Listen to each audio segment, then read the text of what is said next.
না, অনেক বক্তায় অনেক কথা বলেছেন। আমরা ঘিওর উপজেলার বালিয়াখোলা ইউনিয়নের এই ওয়ার্ডে অনেক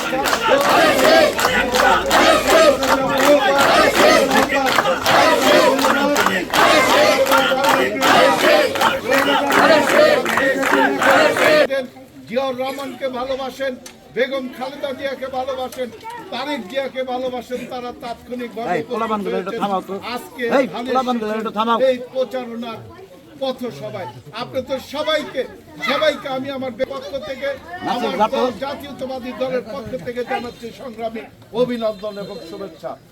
আমি শুধু আপনাদের কাছে কিছু প্রশ্ন করতে চাই, আপনারা উত্তর দিবেন তো? আচ্ছা, ৭১ সালে স্বাধীনতা যুদ্ধের ডাক কে দিয়েছিল, ঘোষণা কে দিয়েছিল? শহীদ প্রেসিডেন্ট জিয়াউর রহমান। আচ্ছা, এরশাদ স্বৈরাচারের ৯ বছর শাসন আমলে, সে শাসন আমলে গণতন্ত্রের জন্য যারা লড়াই করেছে, যার ডাকে এই বাংলাদেশটা স্বৈরাচার এরশাদ থেকে মুক্ত হয়েছে, সেই কোন নেতার ডাকে ৯ বছর আন্দোলন সংগ্রাম করেছেন? বেগম খালেদা জিয়া।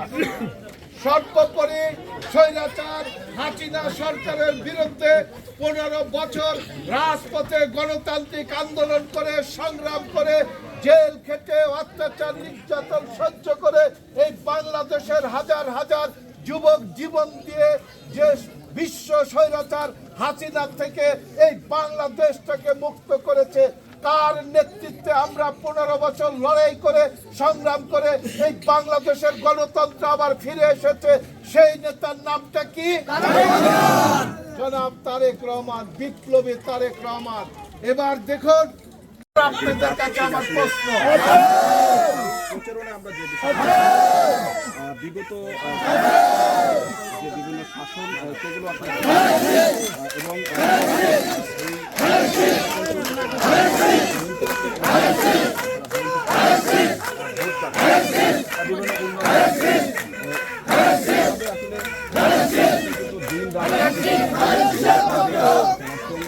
বিভিন্ন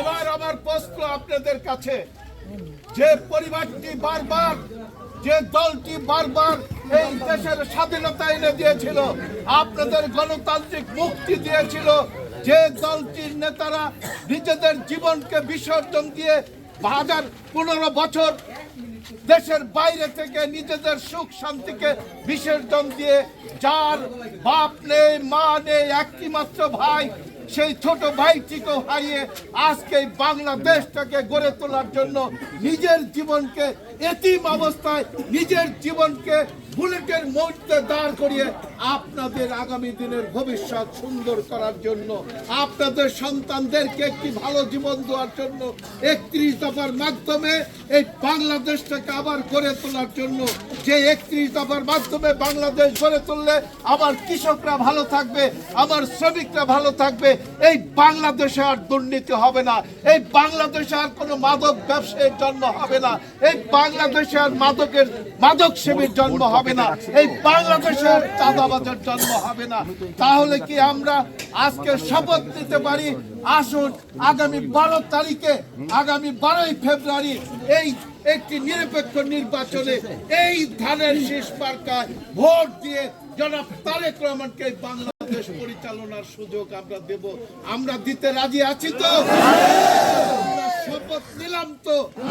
আজকে এখান থেকে বালিয়াখোলার মাটি থেকে আমরা শপথ নিলাম, আগামী নির্বাচনে ১২ই ফেব্রুয়ারি নির্বাচনে আমরা ঐক্যবদ্ধভাবে ধানের শীষে ভোট দিয়ে এই দেশের মাটিকে পবিত্র করার লক্ষ্যে, গণতন্ত্রকে সুদৃঢ় করার লক্ষ্যে, চিরদিনের জন্য বাংলার মাটি থেকে দুর্নীতিকে মুক্ত করার জন্য, মাদক থেকে মুক্ত করার জন্য এবং এই দেশের কৃষকের ভাগ্যের পরিবর্তন করার জন্য আমরা তারেক রহমানের ধানের শীষে আমরা ভোট দিব।